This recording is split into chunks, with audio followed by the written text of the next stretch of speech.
My name is Frank Christian Gala, your reporter for today, and I will report the President Duterte's agrarian reform in the Philippines.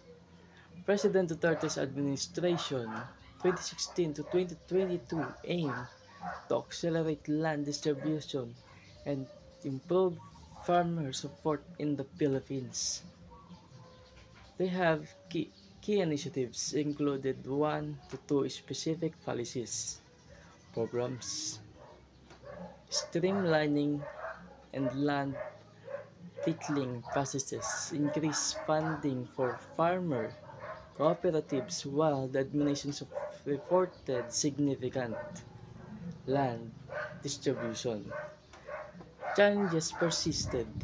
These include bureaucratic delays, inadequate funding, unresolved land disputes, and insufficient support services for farmers. The long-term impact remains complex. While some farmers benefited, many continue to face hardship. The success of the agenda hangs on continued land distribution, enhanced support services, and strengthened institutional capacity within the Department of Agrarian Reform (DAR).